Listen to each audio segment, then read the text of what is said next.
నమస్తే అండి. నేను మీ రూప. చాలా మందికి నాన్నమ్మ చనిపోయినట్టు తెలిసే ఉండిద్ది. కామెంట్స్‌లో కూడా చాలామంది ఎలా చనిపోయారు, ఎలా చనిపోయారు అని అడుగుతున్నారు. మా నాన్నమ్మకి ఇదివరకు గుండె సమస్య అయితే ఉంది. అంటే ఇదివరకు ఆపరేషన్ కూడా అయిందంట. ఆపరేషన్ అయిన తర్వాత 2 టైమ్స్ ఇట్లానే హెల్త్ ఇష్యూ వచ్చింది. కానీ తిప్పుకుంది. కానీ ఇది మూడోసారంట. అంటే ఆపరేషన్ కూడా ఎప్పుడంటే మా పెళ్ళికి ముందే అయ్యింది. ఆపరేషన్ టైంకి నాకు తెలీదులెండి. అంటే మా పెళ్ళికి ముందే ఆపరేషన్ అయింది. మా మా పెళ్ళైన తర్వాత ఇట్లానే 2 టైమ్స్ హెల్త్ ఇష్యూ వచ్చిందంటే, ఆయాసం వచ్చేసి షుగర్ తక్కువయ్యి గుండె అనేది మనకంటే నాన్నమ్మకి కొంచెం తక్కువగా కొట్టుకునిద్దనమాట. అంటే లాస్ట్ సెకండ్ టైమ్ వచ్చేటప్పుడు 5 నిమిషాలు ఊపిరి కూడా పీల్చుకోలేదంట. ఆల్మోస్ట్ అప్పుడే అందరూ చనిపోయింది అనుకున్నారు కానీ, సడెన్‌గా మళ్ళీ రికవర్ అయ్యిందప్పుడు. అటువంటిది ఈసారి ఏంటంటే నడిచే మనిషే అసలు ఇలాంటి ఇష్యూ కూడా పెద్దగా ఏమీ రాలేదు. హాస్పిటల్‌కెళ్ళింది, మాట్లాడింది చకచకా అంతా సిలైన్ పెట్టేసరికి ఒక్కసారిగా రివర్స్ అయిపోయిందనమాట. సిలైన్ పెట్టుండకూడదు. అసలు ఏం జరిగిందంటే, నాన్నమ్మకి ముందు రోజే కొంచెం సాయంత్రం ఆయాసంగా ఉందంటే, ఫస్ట్ తాతయ్యని హాస్పిటల్‌కి తీసుకెళ్ళి ఇంజెక్షన్ చేపించి వచ్చారు. తర్వాత మళ్ళీ కాసేపటికి నాన్నమ్మకి కూడా ఇలాగే ఆయాసం ఉంది అని మా అక్కయ్య వచ్చి చెప్తేనే మా వారు వెళ్లారనమాట. అప్పటికి ఇన్ని సార్లు బతిమాలినా అస్సలు లేవలేదు. ఇంక నేను కూడా ఇంటి దగ్గర ఏంటి అక్కడ అరుపులు వినిపిస్తున్నాయి. తాతయ్య వాళ్ళ ఇంటికెళ్ళి చూస్తే నాన్నమ్మ పనుకొని అసలు నేను ఎళ్ళను నాకు బానే ఉంది అంటుంది. ఇంకా బలవంతంగా నేను మా అక్కయ్య పెద్దవాళ్ళు చేయి పట్టుకొని కూర్చోబెట్టి ఇంకా మా వారు, మా అక్కయ్య అయితే తీసుకొని వెళ్లారనమాట. ఆ రోజు జస్ట్ ఇంజెక్షన్ చేసి పంపించేసారు. అందుకే అప్పుడేమి కాలేదు. ఇంకా మార్నింగ్ అంటే చనిపోయిన రోజు పొద్దున్నే అంటే 3 రోజుల నుంచి బుగ్గలనేవి ఇట్లా ఉబ్బిపోతున్నాయనమాట నాన్నమ్మకి నిద్ర లేక. అది ఎందువలనో చెప్తాను. నిద్ర లేక ఇట్లా వాపులొచ్చేసాయి 3 రోజుల నుంచి. వాటికి కానీ ఆమె ఏంటంటే ఎంత బాధున్నా బయటికి చెప్పుకోదసలు. ఎంతైనా సరే మనము ఏంటి అలా ఉన్నావని గుచ్చి అడగాలి. లేదంటే బాగా సీరియస్‌గా ఆమె తట్టుకోలేకపోతే తప్ప బయటికి చెప్పదనమాట. ఆ రోజు కూడా పొద్దున్నే మా ఇంటికొచ్చిన ఆ రోజు మా ఇంటికి 4, 5 సార్లు తిరిగిందండి. ఎప్పుడు వీడియోలో నేను పెట్టే వీడియోలో కూడా మీకు చెప్తా ఉంటా కదా! నానమ్మని కూడా చూపిస్తాను. ఇలా తిరుగుతానే ఉండిద్ది ఎండ ఏమీ లేకుండా అని కూడా చెప్తా ఉంటాను. ఆ రోజు కూడా అలానే తిరిగింది. పొద్దున్నే వచ్చింది. పేస్ట్ ఎయమంటే పేస్ట్ ఎసాను. అప్పటికి ఇట్లా వాచిపోయుంటే అసలు రాత్రి పనుకోలేదు కదా! ఎలా ఉంది? ఇంజెక్షన్ చేపించుకున్నావు కదా! అంటేనేమో నోటంటే అప్పటికి మాట కూడా రాలేదు. చిన్నగా మాటాడుతుందనమాట. అయినా సరే ఆ రోజు ఎళ్ళింది. ఇంకా బట్టలేమైనా ఉన్నాయా ఉతకడానికి అని అడిగితేనేమో మా అక్కయ్య ఉతికేసింది, బుజ్జక్క ఉతికేసిందిలే అనయితే చెప్పింది. ఇంకా సరేలే అని చెప్పేసి ఇంక తాతయ్య లేచారా లేదా అని కాసేపు మాట్లాడాక ఇంక నాన్నమ్మ వెళ్ళిపోయిందనమాట. వెళ్ళిపోయి చక్కగా వంట చేసుకుంది, ఇంటి పని అంతా చేసుకుంది. తాతయ్యకి అన్నం పెట్టింది. ఎప్పుడు వండనంత రుచిగా పప్పు వండిందంట. మా తాతయ్య కూడా చెప్తున్నాడు. ఆ పప్పు వండిన తర్వాత ఎప్పుడు ఇంత బాగా వండలేదు. ఈరోజేటి ఇంత బాగా వండావని మా తాతయ్య కూడా అన్నాడంట. తర్వాత పనుకుంది. మళ్ళీ ఇక్కడికే వచ్చింది. 2 టైమ్స్ వచ్చింది. నేను ఆ వ్లాగ్ కూడా పెడతానులెండి. నాన్నమ్మ చనిపోయిన రోజు వీడియో కూడా తీశాననమాట వ్లాగు. కానీ ఇంతలోనే చనిపోయింది కదా! సో, అందుకని నేను ఆ వీడియో ఏం పెట్టలేదు. లాస్ట్ టైం మా నాన్న మా ఇంటి దగ్గర పనుకునేటప్పుడు చిన్న క్లిప్ కూడా తీశాను. అంతే అదే లాస్ట్. అంటే వచ్చింది చాలా సార్లు. కానీ నేను పనుకున్నప్పుడు బయటంతా చూపిస్తూ నాన్నమ్మని కూడా ఒక క్లిప్ తీశాననమాట. అవి అంటే ఎప్పుడు కూడా హాస్పిటల్ కంటే ఎక్కువగా మా తాతయ్య లేదా మా వారు ఇద్దరే తీసుకొని వెళ్తారు. ఆ రోజు సడెన్‌గా మా అక్కయ్య ఇక్కడ ఆ రోజు గోంగూర కోస్తూ కూడా నేను చూపించాను కదా! మా అక్కయ్యని, బుజ్జక్కయ్య. సో, తనకి ఏదో హెల్త్ బాలేదని చెప్పి వాళ్ళ అమ్మాయిని తీసుకొని సెంటర్‌కి ఇంజెక్షన్‌కెళ్తుందంట. మా నాన్నమ్మ అసలు ఏ రోజు హాస్పిటల్ అంటేనే రాదు. ఎంత బతిమాలినా రాని మనిషి ఆ రోజు తానంతట తానే లేచి, "నేను వస్తాను ఉండమ్మాయి కొంచెం గుండెల్లో నొప్పిగా ఉంది" అని అయితే అందంట. ఇంకా సాయంత్రం 5:30 ఆ మధ్య అయితే వెళ్లారు వాళ్ళు. మాకస్సలు తెలీదు వెళ్ళినట్టు కూడా. మాకేమీ చెప్పలేదు. అప్పటికి తాతయ్య అన్నాడంట, "సుబ్బారెడ్డి వస్తాడు కదా! తీసుకెళ్తాడులే" అంటేనేమో, "వద్దులే పొలం పనులు ఏవైనా ఉంటాయి కదా! బుజ్జెళ్తుందిలే నేను వెళ్తానని" చెప్పి వీళ్ళిద్దరూ కలిసెళ్లారు. ఇప్పుడు మా ఇంటి నుంచి ఆటో ఎక్కాలంటే కొంచెం రోడ్డుకి నడవాలనమాట ఇంటి నుంచి. చాలా హుషారుగా నడిచిందసలు. అసలు ఎవ్వరు హెల్ప్ లేకుండా ఆడ వరకు నడిచింది. ఆటో ఎక్కింది. అక్కడి నుంచి హాస్పిటల్‌కెళ్ళింది. అక్కడే అక్కడే చాలా వరకు మిస్టేక్ జరిగిపోయిందండి. హాస్పిటల్‌లో ఇప్పుడేంటంటే ఏ చిన్నది నీరసంగాని ఎళ్ళినా సరే సిలైన్‌లు పెట్టేస్తున్నారనమాట.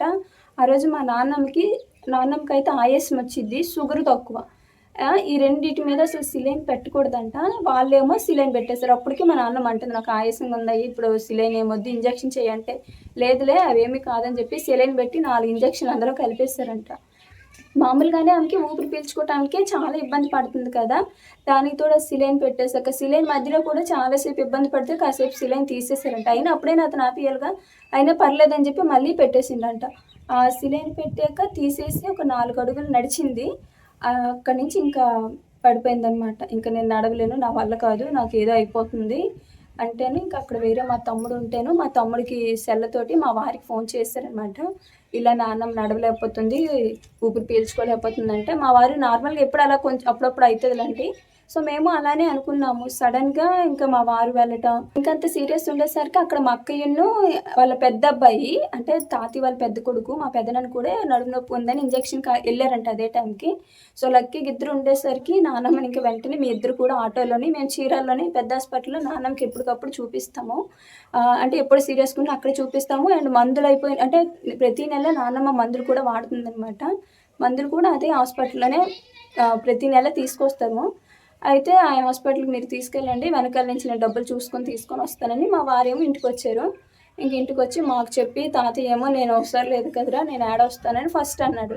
సరేలే నువ్వెందుకులే తాతయ్య మేమున్నాం కదా! ఎళ్తాంలే అన్నాడు. తర్వాత మళ్ళీ తాతయ్య నేను వస్తాను లేరా అన్నాడు. వస్తానన్నప్పుడు తాతయ్యని ఎంబటి తీసుకెళ్తే ఎంత బావున్ను. ఇంకా ఎందుకులే తాతయ్య అంటే తాతయ్య పరిస్థితి కూడా బాలేదు. సీరియస్‌గానే ఉంది ఇప్పుడైతే. ఇప్పుడైతే ఇంకా కొంచెం సీరియస్‌గానే ఉంది. తాతయ్యకి అలాగుండేసరికి ఇంక "నువ్వు వద్దులే తాతయ్య నేనెళ్తానని" చెప్పి ఇంకా ఇంటికాడ డబ్బులయన్నీ చూసుకొని మా వారేమో వెళ్ళిపోయారనమాట. వెళ్ళిపోయి అంటే అటునుంచి మా పెద్దొదినకి కూడా ఫోన్ చేసి చెప్పారు. ఇలా ఉంది రా అక్కయ్య మేమేమి బట్టలేమి తీసుకురాలేదు. ఒకవేళ ఏమైనా ఉండాలి అంటే ఇబ్బంది కదా! ఏమైనా అమ్మమ్మకి బట్టలు, దుప్పట్లయి తీసుకొని రా అంటే అటునుంచి మా పెద్దొదిన బయలుదేరింది. మా నాన్నమ్మకి ఇదివరకు 2 సార్లు బాగాలేనప్పుడు అదే హాస్పిటల్‌లోనే పెట్టుకున్నామండి. అందువలన కొంచెం తెలుసు ఆయనకి కూడా. ఆ తర్వాత మా తాతయ్య కూడా ఎప్పటికప్పుడు మందులకి నెల నెల వెళ్తారు కదా! సో, ఎప్పటికప్పుడు ముసలమ్మ ఎలా ఉంది ఏంటని అడుగుతూ ఉంటారంట. వాళ్ళు కూడా 2 నెలలకొకసారి, 3 నెలలకొకసారి అట్లా ముసలమ్మని తీసుకొని రా చెకప్ చేస్తామని కూడా అంటారు.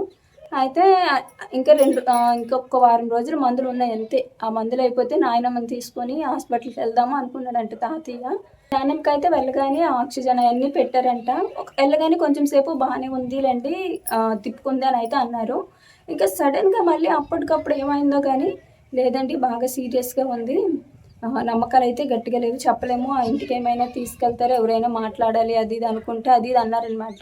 పోయినసారి వెళ్ళేటప్పుడు ఇంతకంటే కొంచెం సీరియస్‌గా ఉందంట. కానీ ఈసారి అలా ఏమీ లేదు. బానే ఉంది తిప్పుకునిద్దిలనే అందరం అనుకున్నారు. ఇంకా సడెన్‌గా మా వారైతే నాకు మెసేజ్ చేశారనమాట. ఇంకా నాన్నమ్మ చనిపోయింది. తాతయ్యకి చెప్పొద్దు అనైతే అన్నారు. అంటే ఆ రోజు నేను, తాతయ్య అందరం ఇక్కడే పనుకున్నామనమాట. మా ఇంటి దగ్గర. అక్కడ ఇంకా ఎవరు లేరు కదా! ఇక్కడ పిల్లలిద్దరితో నేను కూడా ఒక్కదాన్నని తాతయ్య కూడా ఈడే వచ్చి పనుకున్నారు. ఆ రోజంతా తాతయ్య నాన్నమ్మ గురించి చెప్పటమే. నాకేమో ఒకవైపు చనిపోయిందని తెలుసు. ఇంకా తాతయ్యకేమో చెప్పలేని పరిస్థితి. ఏడుపేమో ఆగట్లేదు. బయటికెళ్తాను ఇంట్లోకొస్తున్నా. ఆఖరిగా మా చిన్నమ్మ అంటే పెద్దొదిన నోట్లో నీళ్ళు వేసిందంట. అంటే బిళ్ళలేయమన్నారంట. టాబ్లెట్స్ ఏపిస్తే లాస్ట్‌లో కొంచెం నీళ్ళు పొయ్యమ్మా అని అడిగిందంట. ఇంకా మా చిన్నమ్మ పెద్దొదిన నీళ్ళు పోస్తే ఇంకా అదే లాస్ట్ అంట. అక్కడ ఇంకా చనిపోయారు. ఆ తర్వాత మా వారేమో నాకు మెసేజ్ చేశారు. ఇలా నాన్నమ్మ చనిపోయింది. అంటే మళ్ళీ కాల్ చేస్తే తాతయ్య పద్దాక అడుగుతున్నారనమాట. కాల్ చెయ్యి ఎలా ఉంది? ఎలా ఉంది? నాన్నమ్మని అడుగు అడుగు అని. ఇంక మా వారు కాల్ చేయకుండా మెసేజ్ చేసి ఇలా నాన్నమ్మ చనిపోయింది. తాతయ్యకి చెప్పొద్దు అనేసారనమాట. చెప్పొద్దు అనేసరికి ఇంక తాతయ్య అప్పటికి నాన్నమ్మ గురించి అప్పటికి టైం 11:30 అయింది. ఇంకా అయినా నిద్ర పడతలేదు. నాన్నమ్మకి అలా ఉంది కదా! ఇంక నాన్నమ్మ గురించే పద్దాక మాట్లాడుతుండేసరికి నాకేమో నాన్నమ్మ చనిపోయిందని తెలుసు. అదేమో తాతయ్యకి చెప్పలేని పరిస్థితి. ఇంకా ఇంట్లోకి బయటికి పద్దాక ఎళ్తా ఉంటా. ఏడుపు ఆగట్లేదు. ఏడిస్తే జలుబు చేసేసిద్ది కదా! ఇంకా మా తాతయ్య అయితే పద్దాక అడగటమే. మా వారేమో చెప్పేసేయి మరి అని అన్నారు ఒకసారి మెసేజ్ చేసి. చెప్తే ఇప్పటి నుంచి ఎలా ఉంటుంది నేను ఒక్కదాన్నే కదా! మీరొచ్చినప్పుడు చెప్తాంలే అని చెప్పి మళ్ళీ నేను రిప్లై ఇచ్చాననమాట. సరే నువ్వేం చెప్పమాకులే మేమొచ్చాక నేను మా అక్కకి చెప్తాంలే అని అన్నారు. ఇంకా తర్వాత ఇంటికి కూడా తీసుకొచ్చారు. ఇంటికి తీసుకొచ్చి కూడా మాకేం కాల్ చేయలేదు. ఏంది ఇంకా రాలేదంటేనేమో ఇంకా తర్వాత మా చిన్నమ్మకి చేస్తేనేమో మేమొచ్చాము, ఇక్కడే ఉన్నాము. ఈ రాత్రికి మీరు రావద్దు. ఇప్పటి నుంచి తాతయ్యకి తెలిస్తే ఏడుస్తా కూర్చుంటాడు. వద్దులే అనైతే అనేసారనమాట. ఇంకా ఆ ఫోన్ కాల్ నేను మాట్లాడడం మరి తెలిసిందేమో. అంటే అప్పుడు తాతయ్య బయట కూర్చున్నాడు నిద్ర పట్టుకొచ్చి. కూర్చుంటేనేమో తర్వాత ఇంట్లోకొచ్చి కూర్చొని ఇంకా అంతా ఒకసారిగా అడిగేసాడనమాట. "అసలేమైందమ్మా? ఏదైనా ఉంటే యదార్థంగా చెప్పేసేయి. లేదంటే నేనిప్పుడు ఆటో ఏదైనా తీసుకొని ఎవరినైనా నిద్ర లేపి తీసుకొనెళ్తాను నేను" అని చెప్పి లేచాడనమాట. ఇంకా తర్వాత మళ్ళీ ఏమనుకున్నాడో తాతయ్య అన్నాడు, నాన్నమ్మ పని అయిపోయింది కదా అది ఇదని. అలా అనేసరికి ఇంకా నాకు ఏడుపు ఆగలేక నాన్నమ్మ చనిపోయింది అనేసరికి ఇంక అప్పటి నుంచి తాతయ్య ఏడుస్తూనే ఉన్నాడు. తాతయ్య ఏడుస్తున్నాడు. అప్పటికి మళ్ళీ మా పెద్దొదినకి కాల్ చేసి ఇలా ఇంకా చెప్పేసాను చిన్నమ్మ, తాతయ్య అసలు ఇప్పుడు మళ్ళీ అక్కడికి హాస్పిటల్కి వెళ్తాను అది ఇదని లేసాడు అంటే, ఇంక అక్కడి నుంచి మా పెద్ద చిన్నమ్మ, బుజ్జక్కయ్య, మా అన్నయ్య వీళ్ళు ముగ్గురు వచ్చారనమాట. ఇంకా తాతయ్యని చూస్తుంటే అసలు ఏడుపు ఇంకా మాకు ఆగట్లేదు. తాతయ్యని చూస్తే ఇప్పటికీ తాతయ్య ఏడుస్తుంటే ఇంకా ఏడుపు వచ్చేసిద్ది. ఇంకా ఆ రోజు నైట్ చాలా వరకు తాతయ్య ఏడుస్తూనే ఉన్నాడు. నేనైతే అసలు నిజంగా ఒక భార్య చనిపోతే భర్త ఏడవటం చూడటం చాలా తక్కువ. అది ఈ వయసులో కూడా ఆయన ఎంత బాధపడుతున్నాడంటే ఇప్పటికీ గుర్తొచ్చినప్పుడల్లా గుర్తున్నప్పుడు అంటే అన్నం తిన్నా, ఇల్లు ఊడ్చిన, ఏం చేసినా మా రాజమ్మ ఉంటే ఇలా చేసేది, అలా చేసేది, టైంకి నాకు అన్నం పెట్టేది, యాడికి వెళ్ళినా సరే నన్ను వెతుక్కుంటా వచ్చేది, ఇవే చెప్తాడనమాట. అవి చెప్పినప్పుడల్లా ఏడుస్తుండు. ఏడ్చి ఇంకా చెయ్యి అయితే ఇంకా కొంచెం నొప్పి ఎక్కువ అయిపోయిందనమాట. అంటే ఈ గుంటూరు గవర్నమెంట్ హాస్పిటల్ పెద్దది ఉంది కదా, ఆడికి తీసుకువెళ్దాము అంటే అన్నాడు అనమాట తాతయ్య, ఇలాగ వెళ్దాము గుంటూరు అని. మా ఆయనతో అంటే సరే వెళ్దాంలే అయ్యా అన్నాడు. అంటే ముందు రోజు అన్నాడు, ఆ మరుసటి రోజు నాన్నమ్మ ఇట్లా చనిపోయిందనమాట. అవి ఆడటం వలన తాతయ్యకి ఇంకా చెయ్యి ఎక్కువ అయిపోయి నొప్పి అసలు ఇప్పుడు అంటే లేచి కూర్చోవటం కూడా కొంచెం ఇబ్బంది అవుతుంది. దినము ఉంది కదా, దినం అయ్యే వరకు కొంచెం చూద్దాం, దినం అయ్యాక ఏదో ఒకటి చేద్దాము, ఏదైనా ఆయుర్వేదం సైడ్ అట్లా మాట్లాడదాంలే. ఎందుకంటే వయసు పెద్దది కాబట్టి కరెంటుది అవేమీ పెట్టకూడదంట, కిడ్నీలు ఫెయిల్ అయిపోతాయి అది ఇది అన్నారు. ఇంకా అలా అయితే జరిగిపోయింది. సగము తాతయ్య దిగులే. తాతయ్య ఈ మధ్య మరీ బాగా మంచం పట్టేసి కొంచెం లేవలేని పరిస్థితి వల్ల నైట్ అంతా నాన్నమ్మ పద్దాకా లేచి తాతయ్యని కనిపెట్టుకుంటా పద్దాక అంటే నిద్ర లేకుండా ఉందన్నమాట. సో అదొకటి కారణము. సరిగ్గా తినక దిగులు పెట్టుకొని అదొకటి కారణము. మా ఇంటికి వచ్చిన ఎవరైనా సరే మేమనుకో ఏది ఇచ్చినా తినమని తిందనమాట.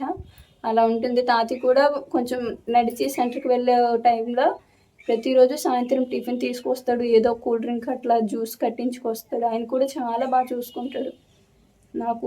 నాకేగా చాలామంది వాళ్ళని చూసాక అనిపిస్తుంది నిజంగా భార్య భర్తలు అంటే ఇలా ఉండాలి కదా అని. అంత మంచిగా వాళ్ళు ఇప్పటికీ మా తాతయ్య అదే అండ. మా పెళ్ళైన మొదటి నుంచి మేము ఇప్పటివరకు ఏ రోజు కూడా చిన్న మాట అని కూడా మాకు తెలీదు, గొడవ పట్టని తెలీదు. అంటే అందరూ కూడా మంచి చావు చనిపోయింది అంటే మామూలుగా అయితే మంచాన్ని పడి ఒకరితో తిట్లు కాసి అంత ఇబ్బంది పడకుండా మంచిగా వెళ్ళిపోయిందా అంటున్నారు. కానీ మాకే కొంచెం తీసుకోలేకపోతున్నాం. మీకు తెలుసు కదా, చనిపోయిన రోజు కూడా 4-5 సార్లు మా ఇంటికి తిరిగిన మనిషి. పోనీ మంచం మీదే ఉండి 3-4 రోజులు కొన ఊపిరితుండి చనిపోయిందంటే అది వేరు. నడిచే మనిషి ఒక్కసారిగా అసలు చనిపోయిన రోజు అసలు నేను వీడియోస్ అవి ఏమీ తీయలేదు, ఫొటోస్ కూడా తీయలేదండి. ఆ తర్వాత మా వాళ్ళందరూ అంటున్నారు, ఎప్పుడు ఏదైనా తీస్తావు కదా, ఇవి తీయాల్సింది రేపు రోజుల్లో గుర్తుగా ఉంటాయి. కానీ ఆ రోజు చనిపోయిన రోజు ఏడుస్తూ నిజానికి చనిపోయిన 3 రోజుల వరకు కూడా గుర్తొచ్చినప్పుడల్లా ఏడుస్తూనే ఉన్నామన్నమాట. అంటే అంత తొందరగా తీసుకోలేకపోయాము, మనిషి మా మధ్యలో లేదు అని. ఇప్పుడు కొంచెం మా వరకు అలా సెట్ అవుతున్నాం. కానీ ఇంకా తాతయ్యదే దిగులనమాట. తాతయ్య ఏమైపోతాడో అని ఇప్పుడు భయం. ఎందుకంటే తాతయ్య హెల్త్ అస్సలు బాగాలేదు. క్యాన్సర్ అంటే తెలిసిందే కదా. సో తాతయ్యదే ఇప్పుడు ఎలా అనేది అర్థం అవ్వట్లేదు అనమాట. అటు ఇటు తిరుగుతూ ఉదయం అయ్యేసరికి వచ్చేది. నేను ఏమాత్రం కొంచెం లేట్గా లేచిన ఏం జరిగింది, ఏమైంది, పనుకున్నావు అంటూ వచ్చి తలుపు తీసి లేపేది. పిల్లల్ని మీకు తెలిసేగా నేను రెడీ చేసి పిల్లల్ని అక్కడ పెట్టేస్తే నాన్నమ్మే బస్సు ఎక్కించేది. సాయంత్రం వచ్చేటప్పుడు బస్సు నింపించేసరికి వెళ్ళి తీసుకొచ్చేది. వాళ్ళు ఉన్నారనే ధైర్యంతో మేము ఎక్కడికైనా వెళ్ళినా పిల్లల్ని వదిలిపెట్టి వెళ్ళేవాళ్ళము. ఇప్పుడు తాతయ్య కూడా అదే అంటాడు, ముసలం లేదు, పిల్లల్ని ఎక్కడ పడితే అక్కడ ఉండనిమాక జాగ్రత్త చూసుకొని అయితే అంటున్నాడు. అటు వెళ్తూ అసలు పిల్లల్ని బాగా చూసేదో. మాకు ఏదైనా మంచి చెడు అన్నీ ఇంకా వాళ్ళే, మీకు తెలిసిందే కదా, ఇంకా కొత్తగా చెప్పాల్సింది కూడా ఏమీ లేదు. మా వారైతే అసలు లోపల ఎంత బాధ ఉన్నా మళ్ళీ మేము ఎక్కడ బాధపడతామని చెప్పి ఇంకా తను అలాగే నార్మల్గానే తిరుగుతున్నారు. కానీ లోపల ఎంత బాధ ఉందో. మెయిన్ ఇప్పుడు తాతయ్యని ఎలా కాపాడుకోవాలి, వెళ్ళిపోయిన మనిషి వెళ్ళిపోయింది, ఇప్పుడు ఏం చేయలేము. కనీసం తాతయ్యనైనా కొంచెం మంచిగా మెడిసిన్ అట్లా ఇప్పిస్తే ఒక 5 రోజులు 10 రోజులు అదనంగా మన కళ్ళ ముందు కదలాడుతాడు అని అంటున్నారనమాట. తాతయ్య కూడా అసలు చెప్తున్నాను కదా, లేచి బయటికి కూర్చోడు. అన్నం కూడా చాలాసేపు అంటే ఇప్పుడు ఉదయం టిఫిన్ మధ్యాహ్నం 12కి చేస్తాడు. మధ్యాహ్నం తినే అన్నం రాత్రి 8 తింటున్నాడు అనమాట. అది కూడా బతిమాలితే ఇంకా ఏడ్చి ఏడ్చి కళ్ళు ఉబ్బిపోయి తనకి కూడా ఆ ఒత్తిడి వల్ల చెయ్యి బాగా నొప్పి లేచిపోయి అసలు నాకే అర్థం అవట్లేదు. జీవితం ఒక్కసారిగా నిజంగా చెప్తున్నా, ఈ పందిరి, ఇల్లు ఇవేమి ఎదురు దెబ్బలు తగలకపోతే మేము ఆల్మోస్ట్ సెట్ అయిపోయినట్టే జీవితం. ఒక్కసారిగా అయిపోయింది హమ్మయ్య అనుకునే టైంలో మాకు తగిలిన ఎదురు దెబ్బలు, అందులోకి వచ్చి నాన్నమ్మ హెల్త్, నాన్నమ్మది అయిందంటే మళ్ళీ తాతయ్య. సో ఇవన్నీ ఒక్కొక్కటి అసలు ఒకటి తీసుకునే అంత గ్యాప్ కూడా ఇవ్వట్లేదనమాట. ఒక్కసారిగా మళ్ళీ నేను 15వ తేదీన మహాలక్ష్మి డెలివరీ ఉంది కదా, లక్ష్మిది నెల 30న డెలివరీ డేట్ ఇచ్చారనమాట. ఇంకా నేను రిజర్వేషన్ కూడా చేసుకున్నాం, వెళ్దాం అక్కడికి, ఇంకా వెళ్ళి డెలివరీ అయ్యే వరకు ఉండి తర్వాత వచ్చేసేద్దాము అనుకున్నాము. ఇంక ఇంతలో నాన్నమ్మ ఇలాగైతే ఇంకా ఆడికి వెళ్ళేది లేదు కదా, ఇంకా రిజర్వేషన్స్ అయితే క్యాన్సిల్ చేసేసామన్నమాట. ఇంకా మా అక్కయ్యలు కూడా, అంటే పూర్ణ వాళ్ళ అమ్మ ఉంది కదా, ఇంక ఈ టైంలో రావద్దులే, ఆడే ఉండు, మేము ఇక్కడ అంతా చూసుకుంటాంలో, ఏమైనా పేరు పెట్టేటప్పుడు అలా వద్దురులే అని అయితే అంది. ఇంకా నేను సరే అనేసాను. అంటే ఇప్పుడు నేను వెళ్ళిపోయినా మళ్ళీ తాతయ్యకి అట్లా ఇబ్బంది అవుతుంది కదా, తాతయ్యకి వండడం కానీ ఏమైనా బాగాలేకపోతే హాస్పిటల్కి తీసుకెళ్ళటం, ఇవన్నీ కూడా నాకు కూడా ఇవి లో ఫీవర్ లాగా ఇట్లా లో జ్వరం వస్తుంది కదా, ఇట్లా వచ్చేసినాయి అనమాట. ఈరోజు కొంచెం తగ్గినాయి కానీ 3 days నుంచి అయితే అసలు ఇవి ఎంత మంట పడుతున్నాయో. అప్పట్లో మా నాన్న ఉండేటప్పుడు ఆడికిడికి ఎంత తిరిగేదో, ఇప్పుడు ఎండ ఏమీ లేకుండా అలా వెళ్తున్నాను అనమాట. ఎక్కువసేపు ఆడే ఉంటున్నాం తాతయ్య దగ్గరే. మళ్ళీ ఆయనకు ఒంటరిగా ఉంటే బాగా ఏడుస్తుండ అని చెప్పి అక్కడే పిల్లల్ని కూడా ఆడే ఉంటున్నాం. తిన్న వెంటనే వెళ్తున్నాము, తాతయ్య తినే వరకు ఉండి కాసేపు మాటలు చెప్పి ఇంకా తాతయ్య పండుకునేటప్పుడు వస్తున్నాం అనమాట. ఎక్కువ నైట్ టైం బాగా ఇబ్బంది పడుతున్నాడు అనమాట. అసలు ఏం బాగాలేదు కొంచెం పరిస్థితి అయితే. అసలు అంటే ఉన్నామే కానీ కొంచెం మనశ్శాంతి అయితే ఏమీ లేదు, అంత గందరగోళంగా టెన్షన్స్. సో ఇవన్నీ కలిపి అసలు ఎంత ధైర్యంగా ఉందాం అనుకున్నా సరే ఏదో ఒక రకంగా ఇబ్బందులు వస్తూనే ఉన్నాయి. నాకు అసలు ఈ 2 months నుంచి అసలు ఏం లైఫే నచ్చడం లేదనమాట. అన్నీ ఏదో అలా ముందుకెళ్తున్నామంటే మళ్ళీ వెనక్కి ఎవరు పుష్ చేసినట్టు అయిపోతుంది. ఇంకా ఇక్కడ నుంచి వీడియోస్ కూడా డైలీ కాదులేండి, ఎప్పట్లానే 2 daysకి అట్లా వీడియోస్ అయితే పెడతాను. ఎందుకంటే మీకు తెలిసిందే మా సంపాదన ఎక్కువగా యూట్యూబ్ మీద, దొండపందిరి మీద ఆధారపడి ఉంది. దొండపందిరి అయితే ఇప్పుడు ఏమీ లేదు, ఇప్పుడు దాన్ని నిలబెట్టడానికి కూడా అవ్వట్లేదు అనమాట. ఇంకా మొత్తం కూడా పందిరి తీసేసి ఇంకా సపరేట్గా పెడతామో ఇంకేదైనా చేద్దామని అయితే అంటున్నారు. ఇప్పట్లో దొండపందిరి మళ్ళీ ఒక 3-4 నెలలు అయితే ఏం ఆదాయం ఉండదు పొలం మీద కూడా. ఇంకా యూట్యూబ్నే కొంచెం మంచిగా చక్కగా మళ్ళీ చేసుకోవాలని ఇంకా వీడియోస్ కూడా పెడతా ఉంటానండి. నాన్నమ్మ చనిపోయిన రోజు కూడా వ్లాగ్ తీసాను, అది నెక్స్ట్ డే నేను పోస్ట్ చేస్తాను. ఆ వీడియో కూడా చూడండి. ఇంకా అక్కడ క్లియర్గా మిగతాదంతా కూడా మాట్లాడతాను. నేను ఎప్పుడు కూడా ఇట్లా నేరుగా మాట్లాడలేదు కదా, పైగా కొంచెం మళ్ళీ వెనక్కి వెళ్తున్నట్టు ఉందన్నమాట అన్నీ గుర్తు చేసుకుంటుంటే. సో అందుకని ఇంకా వీడియో అయితే ఇక్కడితో ఆపేస్తున్నాను. మరో మంచి వీడియోతో మళ్ళీ అయితే మీ ముందుకు వస్తానండి. ధన్యవాదాలు.